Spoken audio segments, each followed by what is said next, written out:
Aho, aho, aho, aho, soldiers of the cross, I salute with deep respect and love. I'm Rabbi Ebenezer Ankapo Onyama, and I have a message for you. My message, I've entitled it, Light and Darkness. Obi biara wa nyina nim light and darkness. Obi biara nim say light eye han, and darkness eye sum. So turn up your Bible with me. Let's go to Isaiah 38 verse 18 to 20. Isaiah chapter 38 verse 18 to 20. I'm reading to your hearing as I read. The dead cannot praise you. Bible ne say owufo ntimi nya den ensom nyankopon.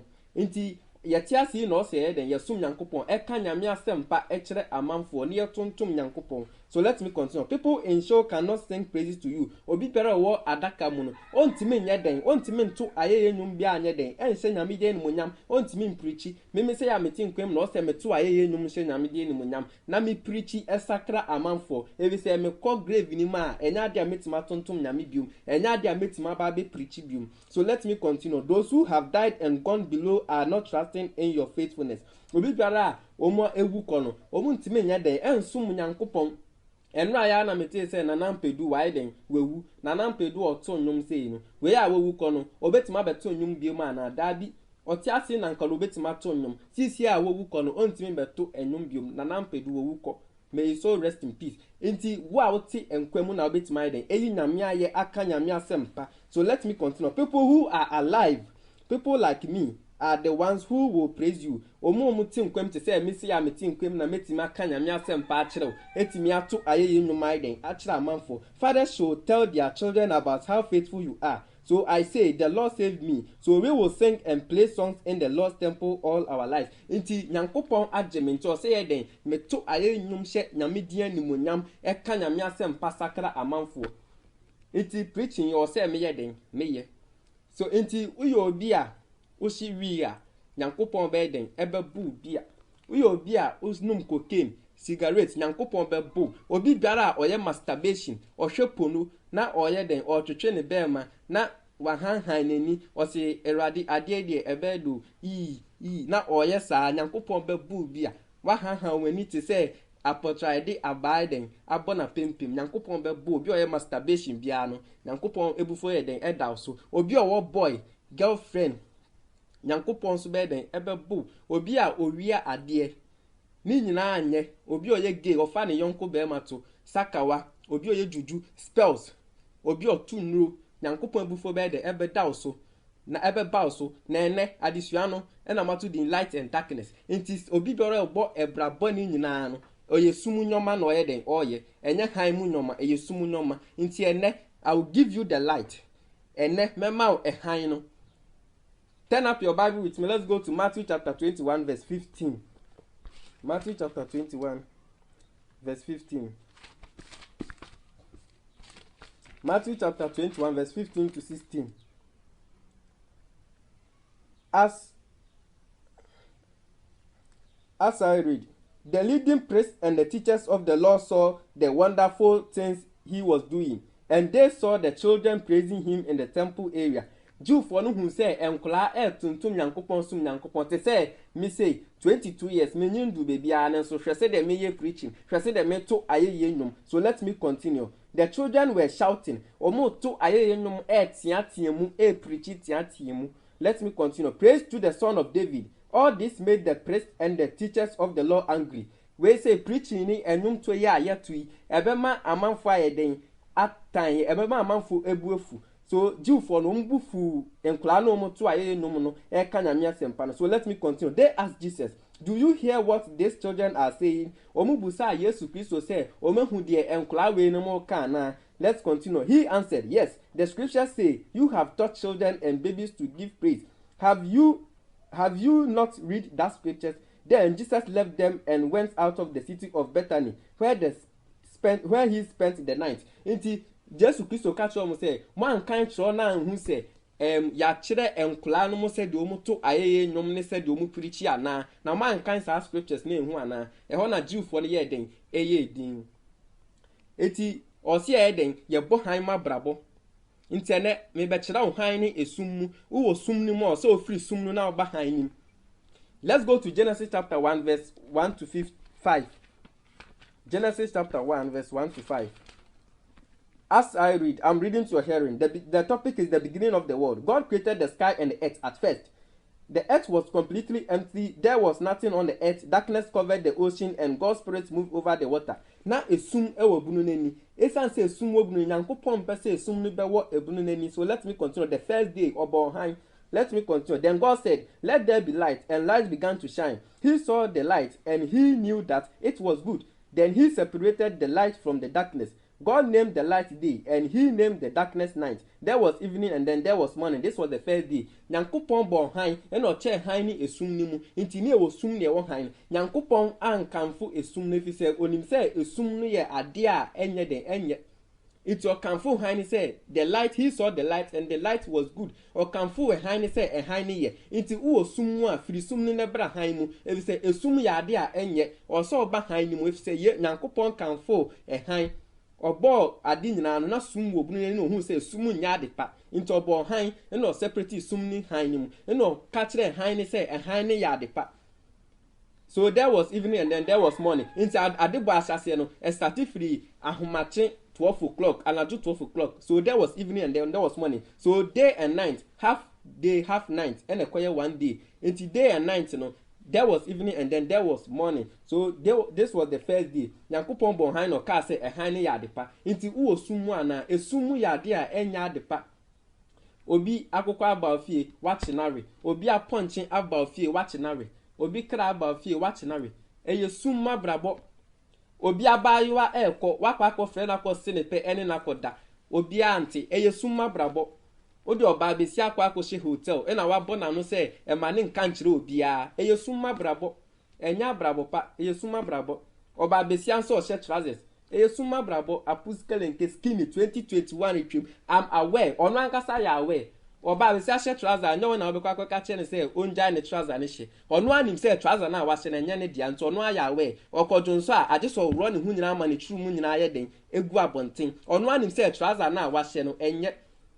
Oba besia o share skirt a ukodwonso a wanim se de obedwonso o share trouser ukodwonso a je se wa mamba obi ehu se utru mu nie enye wrong eye summa brabo. Oba besia share trouser, oba besia share trouser be summa brabo enye han ma brabo na obo no. So let's go to Ecclesiastes chapter 2 verse 13 to 14. Ecclesiastes chapter 2 verse 13 to 14.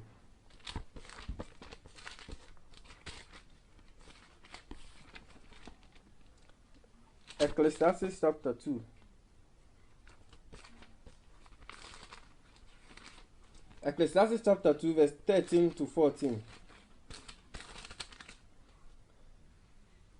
As I read, I saw that wisdom is better than foolishness in the same way that light is better than darkness. Iti ehan eyesin esum. Ehan eyesin esum. Wise people use their minds like eyes to see where they are going. Obi oye wise no oyusu na dwen e di kire kwan baby a oye den oko. But for fools it is as if they were walking in the dark. Obi biara oni haima brabo mo na man ase de oye den owo esum e say oni summa brabo. Nti se uyo obi a oye abortion wakoye abortion eye summa brabo. Abortion no okoye no anajo na oyi akra na to atwene on pese obi abehu eye summa brabo. Anajo no oye no saka wafo no omuye no anajo ni nyina ye summa brabo. Juju occultism, occult, secret society omu nyina esumma brabo. Spells ni nyina ye summa brabo enye hanma brabo. Into yes ade na fidi sumnim na bra hannim e bi se han bia bawiase Yesu Kristo na di han ne baaye enti firi sumnim na bra hannim esumma brabo. Se me touch na se me to touch adesa na me so touch a e be hyen enti na ye se esum nya de a e ya de pa esum ya de bone firi sumnim na bra hannim. Today I will give you light and emema wo han obu onso a oye driver ode ne customer eko efie krasi de nyom ode ntos ahye ne car mu ode ne ko ekrom akwakọ ton nyoma market agise one oba na dansa na ode ntos na eden egu car nim dia ba akra market esan se one ne dadwe a no wa eden wa ma ne sika kitue bi ni nyina ye summa brabo wa ama obi ehu eno osofo wo yire a owo mpena asori panyin wo yire a owo mpena kwa master wo yira o wo mpena na youth fo no mache mo ho afa me boy me girl me boy me boy na kotofi nkokora mo amore mo mere wa no mo de mo nwi wo mo mbo adwaman wa asore de mo saa na Nyankopon ba beto mo. So people do bad things in the dark. A man 4 years no ma bunny was sumase. Turn up your Bible with me. Let's go to Psalm 104 verse 19. Psalm 104 verse 19. Psalm 104 verse 19 to 23. Psalm 104 verse 19 to 23. As I read, Lord, you made the moon to show us when the festival begins, and the sun always knows when to set. Nyankopon bo moon said the festival no den ebe yebehu festival is Jew for no omo calendar no they use biblical calendar eye moon month ne so a yehu be yehu ten moon no ai den as aba se man no month no kwa ewie ya moon no ekwakoto na esum ene han so sun enim ne tobre. You made darkness to be night. Nyankopon bo esum se ebeye anadwo. And the time when wild animals come out and roam around, esum eno na emo a omu ehu eye den epie eba abonten ye wa abobo ho a ono ompie anopa te se akusie sei ono ompie anopa opie anadwo nti abrantie wasori anadwo akwakọ frɛ oba bia na wo ye kusie ana da bi ebi se emo omu ehu na sori anadwo nti anadwo wasori ekobo adwaman a na te se you are wild animals. So let me continue. Lion roar as they attack, as if they are asking God for the food he gives them. When the sun rises, they leave and go back to their dens to rest. Say a hiny pia, and one omu pie anaduni nyinano, omu kokoda, ebi so omu suro a hino, a summa brabon kwano mieden omu ye. Then people go out to do their work, and they work until evening. Ebimu adechia na ebima koye ejuma akosi enumre anadwo no ma ba beda. Lord, you created so many things. With your wisdom you made them all. The earth is full of the living things you made. Look at the ocean, so big and wide. It is filled with all kinds of sea life. There are creatures large and small, too many to count. Enti Nyankopon abo bibia na wabo esum ama adesaye. Enti anopa amanfo koye omedwuma wi a adesan no ma yeden. Oma babeda inti adesa no ma babeda oma babeda no na wa brantie won so ade asa no wa sori akobi fie ekofre no se anti adwoa owo ho ana okofre na kobo edwaman eyesuma brabo abra Nyankopon abo anadwo se nipa nda no wo de wonda na wonenam ni nyina yesuma brabo inti wa ya abortion obi o ya abortion o ya na enumre anadwo se do bia anche no se oya abosi obi oshiwi oshi nenum anadwo se do bia anche no obi onum keken onum na anadwo se do bia anche no obi oya masturbation anadwo ena oya no masturbation no wa so ni phone na ko Google no wa ko type masturbation se do oya de wa type pornography na o hwe na o masturbate owia no we delete ko we browse history no se do bia hu se wa de wa ko hwe sa ade no wo Google na ọdún so obi anche Onyankopon de wohu anadwo na amanfo obo adwaman ni nyina omo ya na anadwo owifo wi ade anadwo obi ofa ne yonkoto anadwo na ofa sakawafo nyina ye na anadwo ni nyina omo ya na anadwo enti eyesuma brabo enya han ma brabo iti se uyo obi a osi wi a enu so ye eyeden anadwo ma brabo obu owa se wanshi wi a onye de ontimi nko toilet obi anum cigarette a ontimi nye den ontimi nko toilet obi nso anum ensa ontimi didi chese ensa na ma no appetite ensa na ma na enum ye de se do betime didi yi obi a otwa loto wiasini loto edinu Kristo ni onsu loto ediu munyina eyesumma brabo na no kwa de chese mentiasia evi se obi a oye Kristo ni obeti sika 50 cedis na odi akwa loto na loto man ama ne paper na wa tro number bi eguso no ama ne paper obanya na ne ni age abra o de paper no ma akla onje ba o de sika ma akla de akla beji na wo papa panyin a wabodi se nyina efu edwene aye white na what is sika 50 cedis e de akwa je paper e wo loto man ho o ba nso a o se sere wani age se so akotwa tushio na de oti loto chaos no kra no tushio no ko betwa nka ne ontwa no ndi no nso ne fi loto chaos no me kwatere kwa so obe frown to ma tie ni din ono kro ti loto chaos no kra no wa esi ne mpa boa to kra mpare obi a ohyiwi ne nyina yesuma brabo obi onom nsan burukutu cigarette ne nyina yesuma brabo. Come back to the light blahinin. Let's go to John 3:19 to 21. John chapter 3 verse 19 to 21. John chapter 3 verse 19 to 21. As I read, they have not believed in God's only Son. They are judged by this fact. The light has come into the world, but they did not want light. And a hina barrier so a man form pe a hinuma brabo, a suma brabon quanum yeden.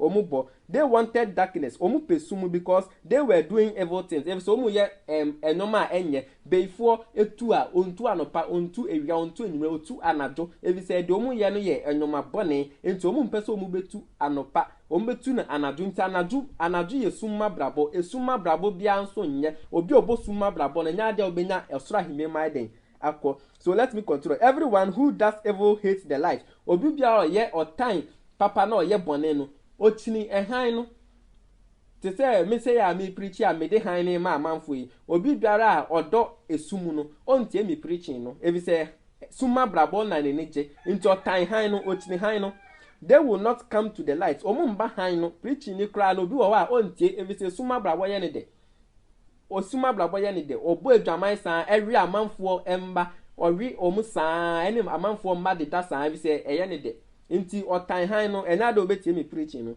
Let me continue because the light will show all the bad things they have done. Obi biara o yesu ma brabo no so oba han ni mu a han no be kire no nyoma bone a oye den oye obi o wa obu adwaman na se wadum light na akoso light na ubehu de oye ubehu adwaman bo na obo inti oba han mo nim se han ne be kire no de oye preaching ya me preach say am de han no mamu yi me ka adwumanbon wasem say adwumanbo yesu ma brabo nti so obi ebo adwaman na otie me preaching na han na me de ba no han na kire ne say de oye ni adwumanbo na obo ni nti ontwe ne hu fi na adwumanbo enye ade aye yesu ma brabo. So let me continue. But anyone who follows the true way comes to the light. Obi biara obotne na ebra na oba han ni hu me see am bottle ni bra say all the time no me make sure say mama mo so ma bottle na ebra. So let me continue. Then the light will show that whatever they have done was done through God. Iti han ni be mo hu say do ma ye no omu ya amanyame preaching ya me de mamo ame mamo han yi say me ye de amanyame if say han ni kire me say de me ye ne ya de pa enya de bone na me ye den me ye no. So testimony of the light no. Let's go to John, the same John chapter 1 verse 6 to 15. John chapter 1 verse 6 to 15.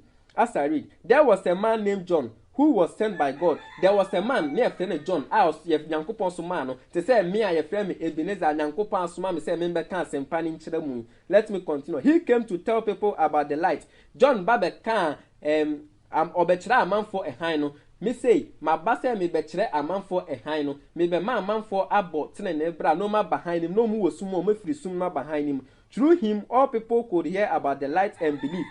Me and I'm so a man for ebehu a hino, no man if you sumnum no ma behind him. John was not the light. Me nya high no, John no so nya high, but he came to tell people about the light. Obeka high no asem chira man for. To say the me can a high ni esum asem achira man for sa man for free esum ni no mbra high ni. Let me continue. But he came to tell people about the light. The true light was coming into the world. A handful bi a no kure ba wiase mu. This is the true light that gives light to all people. A hand no kure hanya ha chirema obi biara wo wiase. Let me continue. The word was already in the world. The word was made through him. Eti ohan na oba wiase beje ye no. E wiase and the was made through him. Nimuna the word was God and the word was God with God. But the word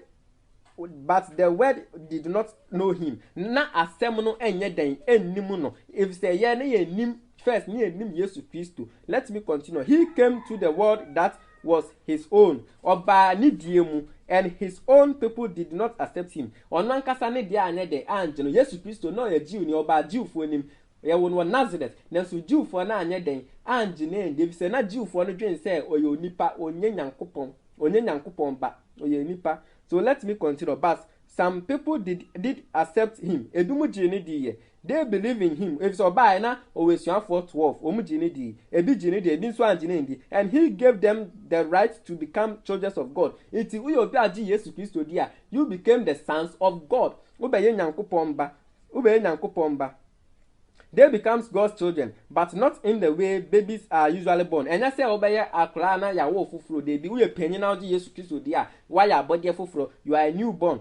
So it was not because of any human desires or plan. They were born from God himself. Nyankopon na iden awo fufuro. Into beji Yesu dia na me awo fufuro. Ewo wakuma mo be start abo abrabo fufuro. Into you obi awo summu na ubo adwaman, ubo krono, ushiwi, oye enoma bone ye masturbation na.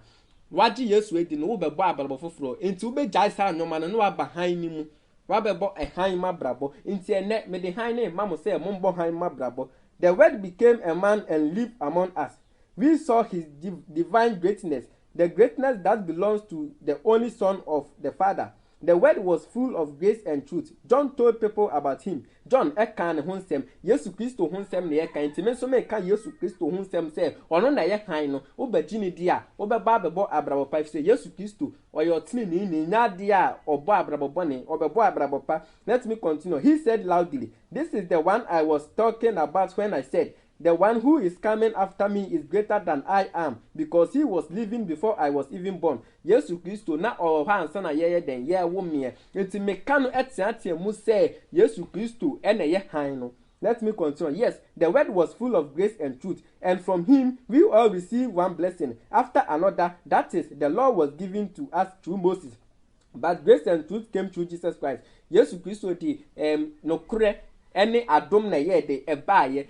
Moses edem mra no maye na Yesu di adom so ye den ebaaye nti uji Yesu di o so obedi mra ne nyina so. Let me continue. No one has ever seen God. Obi ahu nyameda. The only Son is the one who has shown us what God is like. He is himself God and is ever close to the Father. Or see he himself God. Sa quotation we no enye say Yesu Kristo ono ne nyankopon no. Yesu Kristo onye nyankopon o ka sa de na blasphemy. Blasphemous emusio. Yesu Kristo enye ono ne nyankopon. Yesu Kristo no ye angels abode nyankopon ne ball nti Yesu Kristo ne papa ne nyankopon edoba baako ne Yesu Kristo.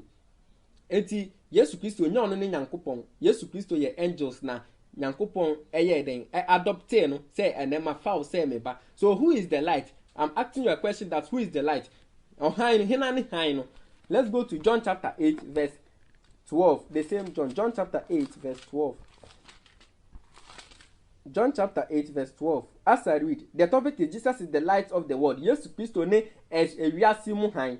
Later, Jesus talked to the people again. He said, "I am the light of the world. Whoever follows me will never live in darkness." Obi biara odi Yesu Kristo chi no, enya de a obetena esuma brabom. Sisi ya me di Yesu Kristo chi a me preachi. Anopa na me ye de me ye preaching no, enya anadwo na me preaching no. Me koye preaching na anadwo a me de hu Bible ni me de hu no. Me ho se me ye de me ye preaching. Na so me ye na anopa ewia se de mehu se me mehu no Bible nim ebi se udi Yesu echi a ombo suma brabo obebo han ma brabo udi Yesu echi a obe nante o han ma han na obi ehu se wa brabo ni ye han e fata Yesu Kristo. Na se when di Yesu echi na akobo suma brabo a ebe de na wohunu kwan kra akọ heaven wohunu kwan akọ fie enti yanji Yesu ndi ne mbo han ma brabo se Yesu Kristo na ye han no ewiase han. Let me continue. They will have the light that gives life. Oji Yesu di a obenya ehan a eje nkwa na tese ye wo han bi o ho a eje nkwa na Yesu Kristo di bra. But the Pharisees said to Jesus, "When you talk about yourself, you are the only one to say that these things are true, so we cannot accept what you say." Jesus answered, "Yes, I am saying these things about myself, but people can believe what I say because I know where I come from and I know where I am going, but you don't know where I came from or where I am going." Enti Yesu Kristo nyankopon na suma no eba ye se onbeji ye fi so on na ye ewiase han no. On na ye ewiase han no. Enti uyo Kristo ni na wo boyfriend a eyesuma brabo, wo girlfriend a eyesuma brabo. Obi biara wo girlfriend wo boyfriend, shame unto you, shame. Yachill. O Kristo ni otwempena, o Kristo ni a owo boy owo girl a otiti sikama ne mpenafo no. Students, obi o student nso that boarding house. no wa hyɛ da fa phone afrɛ ne papa sɛ ohia books yɛsi yɛntɔ books mbra meanwhile na ɔboa o yɛnka sɛ ɔntɔ books mbra ɔpɛ sɛ ɔgye sika no na ɔka hyɛ da ka kyerɛ ne papa sɛ yɛsi yɛntɔ books mbra na ɔmfa sika ne nsɛndi ne mpena efisɛ suma brabɔ na ɔbɔ no mpɛ sɛ obi abehu ɔba abesia nso wafa phone no wafrɛ ɔbɛrima back up na send me credits why me say send me credits na bɛrima no nso adwene na anya adwuma nti no na wayɛ dɛ na wakɔ send credits na ma esu ni nyina yɛ suma brabɔ ɔbɛrima bi sɔre ɔtimi fa phone ɛyɛ call saa 3 hours ɔtimi yɛ call saa 3 hours sɛ ko low ana ɔde esi charge na wa plug ɛda power bɛfa wa sum no ɛhɔ na obehu ɔda power bɛfa wa sum na obehu ɔbɛrima bi nso wɔ hɔ a anajo a nipa adeda no esan so yesu mabrabo nti no wakɔ obi fie no wakɔ gyina ne ntokua anim sister adwo a wo hɔ pie bra ɛda obehwie dwonso egu enim na obehu. So today Christians light has turned off and now man for a Christopher kanyan edundum say me wa sisi ana say CCG for edum lighter me hu baby a or say me fat touch na me ye dem so nti obu o wa o ne ba o dem na say ECG for edum lighter no wa frɛ ne ba no say kwejo man kan kyerɛ say charge light no na ECG for medum light because omudundum light na omu mo obi anhu omu mbo amane na omedum no nti battery no de to hin kwana cover battery ne brem aha yesum hwe na wenti ankla no so evi say ubeti eti omso because kania ni aha yesum ko empanative comparative honom light ne da o kania ne da o ne fa battery ne him ntentem ne so evi say aha yesum yedum light a obi pese onso kania na ehọ nye den ensre no hunu bebi a wo de ukobo adwaman wodum light no na ukobo adwaman o hyedem a o hyedem one ompena hyedem mo beso kania no mo mpese obi abehu mo dum light no obi nso a wato wi cigarette ene ensa ewo fie na o da kot na wiem ewurem ekwa akonom ekwa akọhye na obi nso akọwurem akwa akotwa pọpọ wakwa akotwa kwedu wakwa akotwa plantain ene wakotu cassava na o de abafie aba be no adi na wo wato ade wo fie wato wi wo fie o de akọ ewurem akọhye wato cocaine wo fie o de akọ ewurem akọhye na obi nso akọ ewurem akwa akotwa bode e de abafie aba be di a adwen no anya ejuma mo ncheke mo adwen no mo hwe adwen na anya ejuma body ne eden ebre eti obu o nso a o kristoni a omu kwa asore omu nya ye nyomtofo no mu omu no mu ho ayeden oma kasa na nti ase ayede aye ejuma na oma kɔhye dem na omu kasa nketenkete mo nkasa kese na obi a hu de mo kan o kristoni mienu a o se mo bo han ma brabo no mu bo sum ma brabo mo kwa asore baako obema na dada oba na ade na kɔhye edem anajo ina omedum light no ina omu kasa nketenkete mo nkasa kese na obi ante de mo kan esan se sum ma brabo nti mo mpese mo be kasa kese ama obi ate mo kasa nketenkete whispering a word in your mouth enye ni nyina yesum ma brabo. So we should live in the light. Let's go to 1 John chapter 1 verse 5. 1 John chapter 1 verse 5. 1 John chapter 1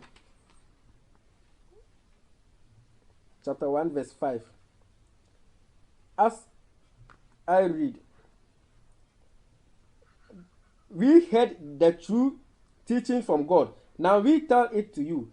Yati no kure aseme firi nyankopon ne e ka kire muntie na munfiri sum no mbra han nim. God is light, nyankopon ye han, and in him there is no darkness. Nyankopon mu no esum biara anya den enni ne mu. Let's be control. So if we say that we share in life with God, but we continue living in darkness, we are liars. See, I say yesum nyame ye Christopher, na ye da so wo enyoma boni mu ye wo suma brabo ma na chese ye twa ye ho ntro, ena de yesum nyankopon fi se nyankopon ye han. Obi nyankopon ye han ti oji Yesu Kristo di a, wo han ni mu, enya afe na obekwa akogbo adwaman, enya afe na ba koyi nyinsa atu egu. Oyo obi a yo kristoni a ye mbo han ma brabo efse nyankopon ye han nti so obo han ma brabo na wonye kristoni papa onye no kre kristoni. So let me continue. Who don't follow the truth? We should live in the light. Or say ye John say ye nya den ye ntina e han nim efse nyankopon ye han. We should live in the light where God is. If we live in the light, we have fellowship with each other. Si etina han nim a ye nya adamfukuo Let me continue. And the blood sacrifice of Jesus, God's Son, washes away every sin and makes us clean. Yesu Kristo abewaji yenkwa nti wapepa esuma brabo nyina efi yenso nti o se ye den ye nante wo ehan no mabrabo nti waba Yesu mu still wo sabo han wo sabo suma brabo dia na wo problem.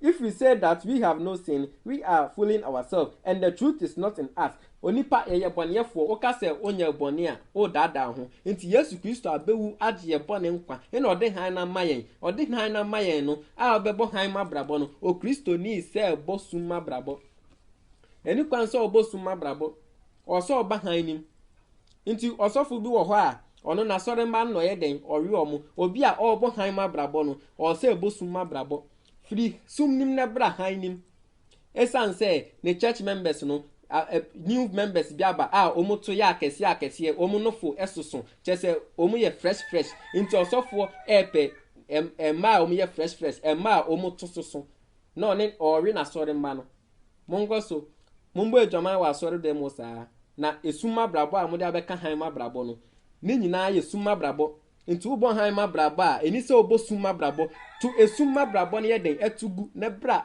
han nim e say Yesu Kristo so na han. So Christians you should not be in darkness. Uyo Christian and say otna ehan esumnim or so obo han ma brabo. Let's go to 1 Thessalonians chapter 5 verse 4. 1 Thessalonians chapter 5 verse 4. 1 Thessalonians chapter 5 verse 4. 1 Thessalonians chapter 5 verse 4 to 8.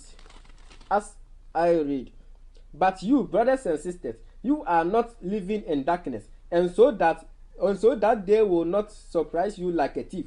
Esan say Christopher mumbo ehaima brabo ntino say Yesu Kristo ba en surprise ye nti say owifo e say ye nwen SDA for ye from okwanhwefo ye hwe kwan no obi wo ho a obo ehaima brabo no sabo suma brabo no ye fre no kwantefo o tete nyanko tete nti Yesu Kristo ba na odwane akohia no by SDA for na efe ye kwanhwefo no ye hwe kwan no ye wo han nim a ye hwe kwan no nya de bebo suma brabo.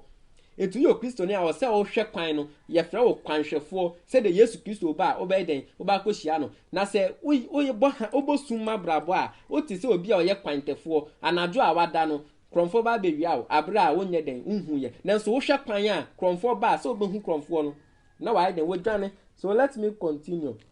But you brothers and sisters are not living in darkness, and so that day will not surprise you like a thief. You are all people who belong to the light. Munyina moye obi a mo ben moye han ma. If so Kristo ni oso obo han ma brabo. You belong to the day. Ye a day ye han esren no. O Kristo for oso ma o kan yan so ye den esren ti say ewia no. We don't belong to the night or to darkness. O Kristo ni we don't belong to the night or darkness. Wonye eni so okosum bia eni so okọ darkness ebia or so behind him.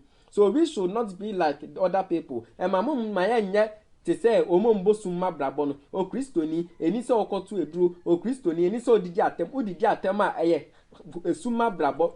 O Kristo ni ntwempena o twempena ye summa brabo. So let me continue. See, we should not be sleeping. Mamum mayenda mum yan hwekwan. Mamum mayanya kwantefo yenye okwanhwefo. So let me continue. We should be awake and have self-control. Moment sorry, nya ahohyeso, nya hye ye ho so wo boni mu, nya twe ye ho free esuma blabom nya mbo tenene bra. People who sleep at night. Obi biara oda anajo. People who drink too much drink at night. Obi biara onom nsa no so onom nanajo. Into you be a onom nsa onom nanajo. Into Kristo ni so sori anajo anate se oni obi onom nsa nyina se mu nyina mo yepe. Munyina mo bosum mabrabo enye, but we belong to the day. A Christopher ye han ye day. So we should control ourselves. Momian control ye ho ne mbo han mabrabo. We should wear faith and love to protect us. Moma yen hye no kre any gidie any odo ne mbo ye ho ban. O Kristo ni bi o wa ondodo no ho. O Kristo ni na wo ndo ho a eye sum mabrabo. O Kristo ni na wo ni gidie so a eye sum mabrabo.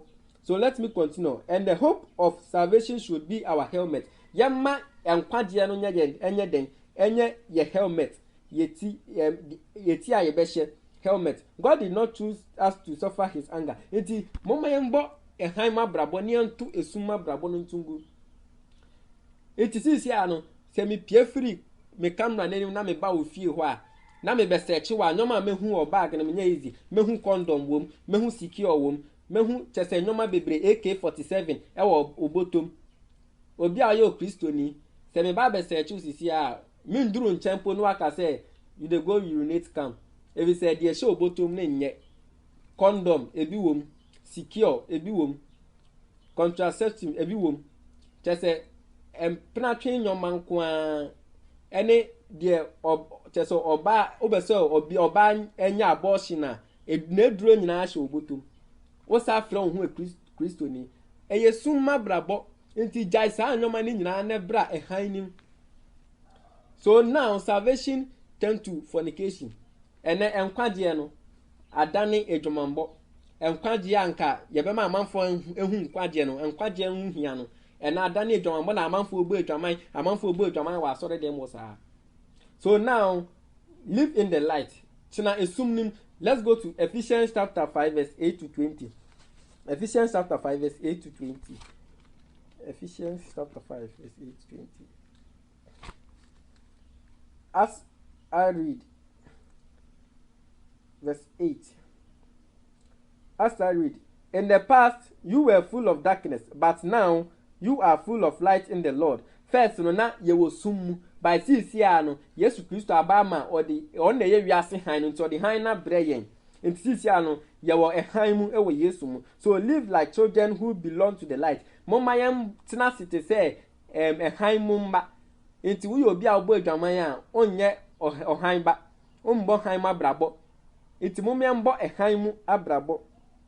So let me continue. This light produce every kind of goodness, right living and truth. Ehan no emayen enya nokure, emaye di nokure, emaye bo obrapa. Try to learn what pleases the Lord. Have no part in the things that people in darkness do. Emamo nya de esumfo no eye. Obu owa otu eduru enumre, eduru anadwo a obo adwaman, oduru anadwo a okos for no so anadwo no ye de eye adwuma. Osi yo Kristoni a menye sa summa brabo no. Na sa summa brabo ne mfata o Kristoni. Na so ene Kristofo nyina ye summa brabo. O Kristoni bi owa okwa asore so de ehye ne mpaase no enye izi. O Kristoni bi owa okwa asore so otutu nuro. O Kristoni bi owa okwa asore so de oye no enye izi okobosom okwa asore wi a no asa akobosom ni nyina ye summa brabo enye han ma brabo. So let me continue. Have no part in the things that has no part, or see, do which produce not. Okay, let's go. Verse 11. Have no part in the things that people in darkness do, which produce nothing good. Instead, tell anyone how wrong these things are. Actually, it is shameful to even talk about the things those people do in secret. And yet, fair say, a man for obi can be a month, obi asema like, oh yeah, do a secret. If say a fair if so a secret internet free adebi secret society. Say person obi abeden ebehu a secret. But the light makes clear how wrong those things are. Ehan no ema bibia ye clear ma bibia edaho. Into you obi a obosuma brabo ne yeso han na yeso light a. Obi abehu de oye, obi abehu de oye. So let me continue. Yes, everything is made clear by the light. Also light a obehu bibia clear. This is why we say, wake up, you who are sleeping. Rise from death, and Christ will shine on you. Obi biara all dano on sorry, and then Christopher nyina deda omun sorry. Into Christo ni awada sorry na bohan ma brabo na twen Yesu Kristo na ebe hyen ma ye nyina. Christ will shine on you. Yesu Kristo be hyen ma ye nyina. So be very careful how you live. Live wisely, not like fools. Or say yambo ehaima brabo na emyamba brabo boni. I mean that you should use every opportunity you have for doing good, because these are evil things. So don't be foolish with your lives, but learn what the Lord wants you to do. Don't be drunk with wine and nom ensa into because ensa ya de ya enye. Ensa ya de enye men nom ensa, which will run your life. Ensa ya de ebe kum easy. But be filled with the Spirit. Ma honkonkonya den enshaw ma. Encourage each other with psalms, hymns, and spiritual songs. monhye amanfo den de enyom ayeye enyom enti also hye amanfo den de nyom any preaching ya me preaching me de hye amanfo den me de hye Christopher den no me free esuma brabom no ma bahan mu me to nyom a me de hye amanfo den said amanfo ebenya they will be strong in the Lord. I'm encouraging people to worship God more. Me hye amanfo den said o me den o me som Nyankopon yi. Sing and make music in your heart to the Lord. Monto ayeye nyom every makume mu. Always give thanks to God the Father for everything in the name of our Lord Jesus Christ. Momfa enasye emma otuedwampo Nyankopon. Ebi so no na ayeden. Ahwe enso bi se oda na osode a oso ode aseda emma Nyankopon ewo Yesu Kristo mu. Eso no na ahwe yama yeda so yeden. Yeda so tinkwem. So don't stay in darkness. Ment na sum. Let's go to John chapter 12 verse 46. John chapter 12 verse 46. John chapter 12 verse 46 to 50. As I read, I'm reading to your hearing. As I read, I came into this world as a light. I came so that everyone who believes in me will not stay in darkness. Obi bara Yesu Kristo so oba ewiase beje ne mma. Into obi bara beje Yesu edi no, ombo ehan ma brabo ontena sumu na obetena ehan mu. I did not come into the world to judge people. I came to save the people in the world, so I am not the one who judge those who hear my teachings. Me bu amanfo aten, me bu obiara aten, and do not obey. But there is a judge for all those who refuse to believe in me and do not accept what I say. The message I have spoken will judge them on the last days. Message ya me chira mu yi obi wo wa on jindi nanso last day no sa message na me de chira mu me de ma mo say edwumambo yesuma brabo embo edwuman enom ensa enhyiwi no a me ka chira mu say munja na esuma brabo no sisi a no unjindi. By that message no it will judge you last day. If you say enu na Nyankopon de be judge mu nti u ba wiase na obebo edwaman ya Nyankopon be judge o be hyiwi ya Nyankopon be judge o odi oba bi ko share hotel a Nyankopon be den ebe jejo enti message so wan die ndi a day on the last day message na me dia mamu no ebe jejo. So let me continue.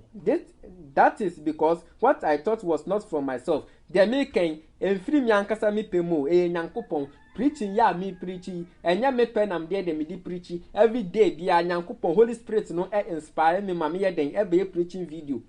If a preacher me preacher, and me pen am yedem preaching. As of being more while, or move a preacher, just so much 1 month. No more rebrofu found son, no more say yes, or multibrofu, chew and poor, or me chew and poor. Me preaching the answers out, me preaching home, cronkon at the mammy, men call Bible school, by home cronkon at the preaching, the mammy, me be preaching, no. Esenka, ayo bianca, obesi this 1 month. No esua brofa kese uti any preacher just all the dictionary beto ho e say one fa dictionary anto ho a onti preaching na se na so me preaching dey ente sa ho kronkron na de ma me say me be preaching enti me preaching no me nsua me ba ya me saw camera na me kan quotation na ho kronkron dey ma me na me kire mo. So let me continue. That is because what I thought was not from myself. The Father who sent me told me what to say and what to teach. Ho kronkron na kire me de men kan de men kire mo. So let me continue. And I know that whatever he says to do will bring eternal life. The make can na dem kwaje na be ba o. Me kira mo say montwe mo hu mfiri dwamambo ho. Na bra enkwaje no ene hia. Your salvation eno na eden ehia. So the things I say are exactly what the Father told me to say. Enti the make kan na no eye hu kronkron na kira me say menka say enya me pe na me de kan. Me nkonkosua preaching no obibia. Me saw me camera na me di quotation na ho konkron kire me de menka enti enye obi na ye den e kire me preaching no e Nyankopon na kire me say menka nie enti se me kana se we enti ya fine ma ye ma fe no de na judgment day one Nyankopon wo bibi. So enti so wo girlfriend na ka kire ni say wa ba betie osofo obi a ye friend Ebenezer social media a o se edwamambo nye enti so wo girlfriend na oba kache ne say onpacking ne nyomanko na edwamambo nye oka so onko a kache ne say onpacking ko na onya ska ba akoye ne ho ade aware de eye by edwamambo nye empena twe nye enti uyo obi aye kristoni na ompena te nchen a pam no mane nko e be suma brabo na mo bo no ompena te nchen na busuafo kra anim se one nete owu wo edem ho na obi hu owu odem ho na nebusuafo eba be kire se se ewiase eye 20 enti uyo ba besia nso na se o ompena ba onchen a ompena oboy ba onchen a ka kire se wotie man bi e wo social media ye fe no Rabbi Ebenezer o say empena twen nye eyesuma brabo enti abrante no nye den o mefa ne bag no nko so o ka se onko a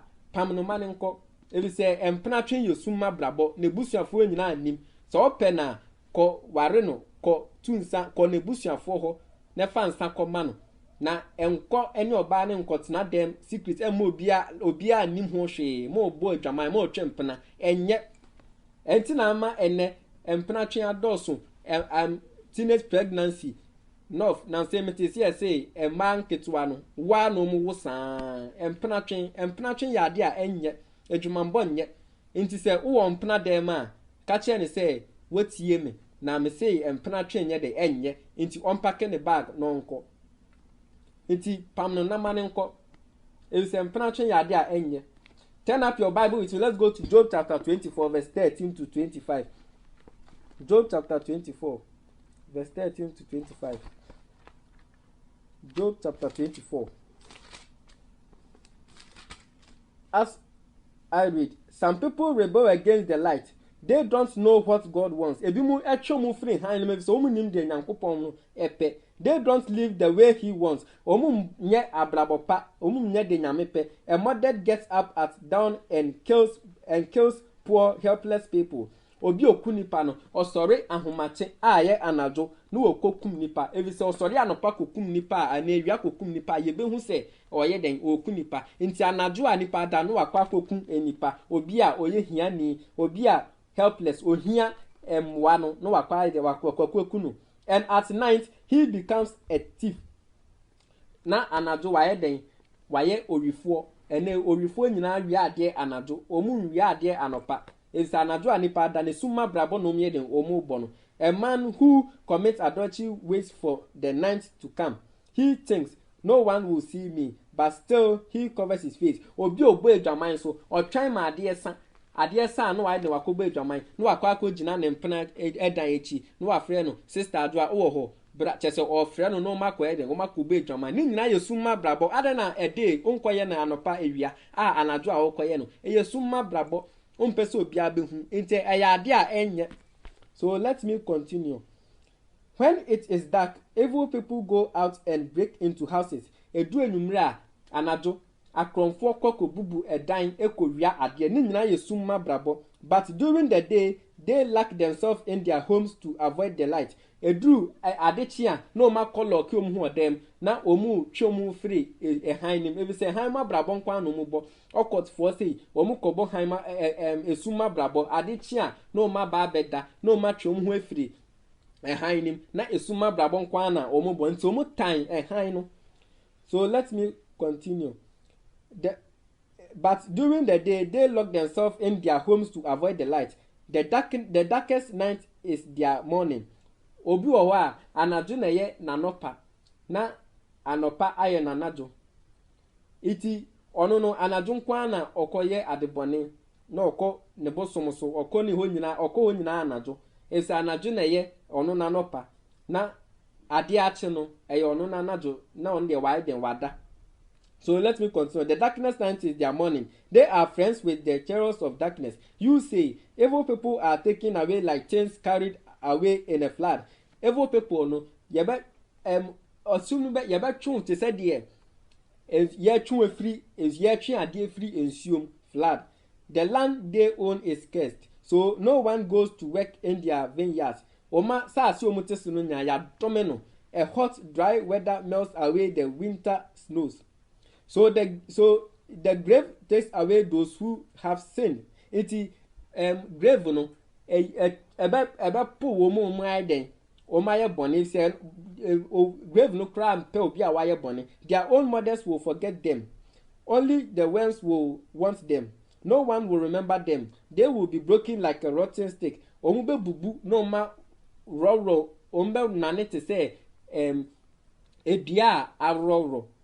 These evil people hate women who have no children to protect them. Obi obosuma brabono otimi twintu okosi maame bi so ene ne mma so a omu onye obi obebo omu ho ban na omakoshi tu no ni nyina yesum mabrabo te say an robert say omu ji obi sika na omakoshi omashi tu ni pakro no ene ne mma no mu nyina ni nyina yesum mabrabo and they refuse to help widows obi biara nso a omboa we okunani no obi oye okunani ni kunu ewu eja no wo ye obi a womboa sa okunani na won so wo bosum mabrabo wonim say obi ekunani oni di obedi na o mpesa obeboa na eyesum mabrabo na won so ye den o bono nti obi ekunani aboa sa ni pakro no by his power God removes the powerful. Even if they have a high position, they cannot be sure of their lives. They might feel safe and secure, but God is watching how they live. They might be successful for a while, but then they will be gone. Into obi owa oye kromfo okowie obi sika do obenya sika de obeye nanso enche na wae den wo free asase so ne sika na sankura ana say enche ye be den ye be che no into kromfo obo krono no enche ye be che no into onye sika na nkwewie ye be che na masika na ya sa je fini nsem etini na yesum mabrabo oye sa ade na afiremu na bra hanim like everyone else they will be cut down like grain. I swear these things are true. Who can prove that I lied? Who can show that I am wrong? Iti yemfi esum mabrabo mu niembra hanim. Let's go to Isaiah 60 verse 1 to 3. Isaiah chapter 60 verse 1 to 3. Isaiah chapter 60 verse 1 to 3. As I read, God is coming. Jerusalem, get up and shine. Your light is coming. Enti Jerusalem for moon sorry na moon strength every say mo kanya eden but the glory of the Lord will shine on you. Nyankopon honhom na be den ebe strength wo a Christo for so. Darkness now covers the earth and the people are in darkness. Esum ajiwiase nyinanti omo sum no omo sum mase. But the Lord will shine on you. Into you be aba nyankopon mu a nyankopon be strength wo so ma obebo han mabrabo. Into obi obo han mabrabo ni so okobo sum mabrabo and his glory will appear over you. Then the nation will come to you, you will come to your light. Enti ewiase nyina beba wo han nim. Preaching ya me preaching han mu message na me dey ma no. Amanfo betie me preaching no maba oma ba beden abedi mechi. Enti o say then the nation will come to your light. Kings will come to you to your bright sunlight. Look around you. See all the people gathering around. Those are your sons coming from far away, and your daughters are there beside them. Iti ubohaima brabwa ohinene obi biara beden ebe ba wanasi ebi se wo bo ehaima brabo. Let's go to Psalm 119 verse 105. Psalm 119 verse 105. Psalm 1.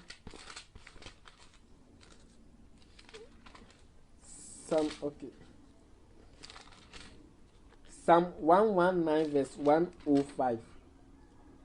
As I am reading to your hearing, as I read, your word is like a lamp that guides my steps, a light that shows the path I should take. Osinti, erade ne nase kanea. Onini nasi kanea oyeden a light that shows the path I should take. Kanea be kire no ekwan ya obede obefa so. Ntu yo bi aba Kristo mu a Yesu Kristo no nasi kanea a onam sum ka bi mumpom kra onye den unsuro ebiso onam sum no Yesu Kristo be strength ama na obe kire wo kwampa no waiden no wafa so. Ntu yo Kristo na obebo sum mabrabo a onka han no ho obeden no wanante atima kofie onam ekwan ho na se ehwa yesum na wo so touch na touch ni duma obede hu kwan akofie obede hu kwan akọ heaven nti o se ye den ye bo han mabrabo e se Yesu Kristo se onene ye han ne ye na ase kanea ye nam sum ka bi mumpo a ye nye den ye nsuro enti. Let's go to Matthew chapter 5 verse 13. Matthew chapter 5 verse 13. Matthew chapter 5 verse 13. You are the salt of the earth. But if the salt loses its taste, it cannot be made salty again. Into your Christoni, oye nchene. Into your Christoni na se obo suma blabo na ohani duma obede hu kwan kofie.